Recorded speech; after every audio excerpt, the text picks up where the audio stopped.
Hey everyone, and welcome. Today we're going to dive into one of the most critical and honestly, one of the most misunderstood tools a manager has, the one-on-one meeting. We're going to talk about how to transform it from just another status update into your single most powerful tool for team performance and connection. Let's jump right in. So let me ask you something straight up. Think about your last few one-on-ones. Did they feel, energizing? Productive? Did your team member walk away with more clarity, more motivation? Or, if we're being honest, did it feel kind of like a chore? A status report you both just had to get through? Answering that honestly is the first step, because that answer can change everything about how you lead. And it matters so much, because this meeting, when you get it right, is where the real leadership happens. It's not just another calendar invite, it's the absolute foundation of a truly effective team. Just look at these outcomes. Engagement, ownership, job satisfaction. This isn't just some fluffy HR talk. These are the core drivers of a high-performing team. And the one-on-one is the most direct, the most personal way you can influence every single one of them. It's where you connect their personal growth to the company's goals and build a real human connection. So how do we unlock all that power? Well, it starts with one crucial, really fundamental mindset shift. We have to completely rethink who this meeting is actually for. This right here, this is the single most important idea you need to grab onto. This meeting is not for you, it is for them. It's their dedicated time on your calendar to talk about what's on their mind, to work through their challenges, and to map out their growth. It is not your time to ask for status updates. That's a completely different meeting.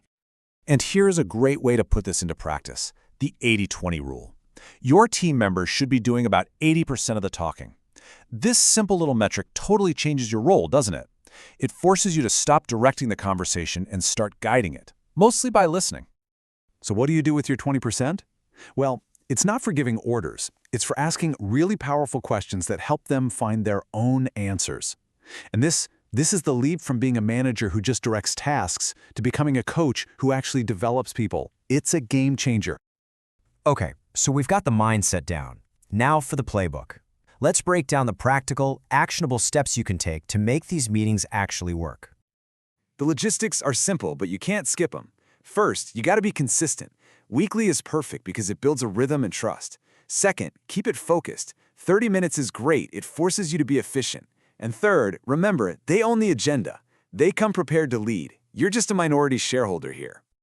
But, beyond the logistics, the best one-on-ones are about real connection. Here's a powerful little gut check for you. Do you know the names of their partner or their kids or even their pet? This isn't about being nosy. It's just about recognizing that they are a whole person with a whole life outside of these walls. And that connection is built through the tone you set. You have to listen with genuine curiosity, not just waiting for your turn to talk. Acknowledge their hard work. Brainstorm together like your partners, not a boss and a subordinate. This creates the safety they need to be really open and honest with you. Now let's get super tactical. The heart of great coaching is asking the right questions. So here are a few really powerful examples you can start using right away to turn a simple check-in into a meaningful coaching session. It all starts with this simple, beautiful opening line. What's on your mind? This question immediately hands them the keys. It signals that this is their time, and your only job, after you ask it, be quiet and just listen.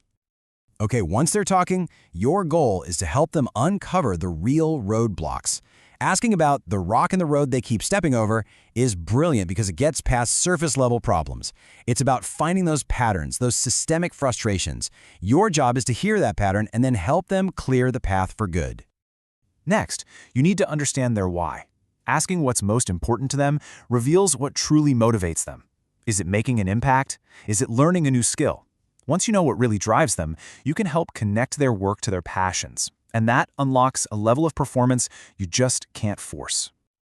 And after all that listening, you close the loop with this direct offer of help. This question is so important because it reinforces that you're in their corner. It shows you're there to remove roadblocks and to champion their success, not just to check up on them. So think about your next one-on-one. Right now, are you going to commit to that 80-20 rule? Are you going to try one of these new questions? Just identify one small thing you can change, because that single change is the first step in transforming not just a meeting, but your entire way of leading. So if you're ready to really master this skill, you can find the full guide and our deep dive explainer over at newlevelwork.com/podcast.